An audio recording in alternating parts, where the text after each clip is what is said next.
West Indies সফরে one day সিরিজে টাইগারদের ধুয়ে দিয়েছে ক্যারিবীয়রা। প্রথম 2 ম্যাচে হেরে অধিনায়ক মেহেদী মিরাজ দোহাই দিয়েছিলেন ব্যাটিং উইকেটে রান কম করায় হেরেছে বাংলাদেশ। অথচ শেষ ম্যাচে 321 রান করেও ঠেকানো যায়নি হোয়াইট ওয়াশ।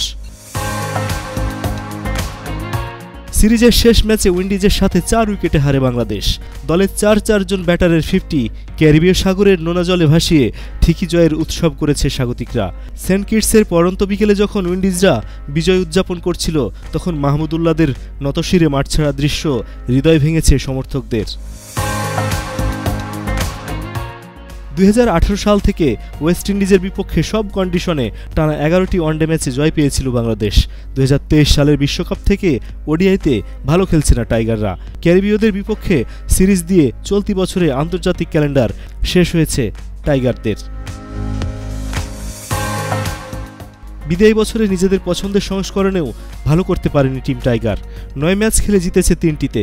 শ্রীলঙ্কার বিপক্ষে হোম সিরিজে 2-1 ব্যবধানে জিতেছিল মার্চে। ওয়েস্ট ইন্ডিজ সফরের আগে 2-1 ব্যবধানে সিরিজ হেরেছে আফগানদের কাছে। আর বছরের শেষটা হলো হোয়াইট ওয়াশের দগদগে ক্ষত দিয়ে। এই সমীকরণ নিয়ে আগামী বছর চ্যাম্পিয়ন্স ট্রফিতে খেলবে বাংলাদেশ। এস এম বাবু, এশিয়ান পোস্ট।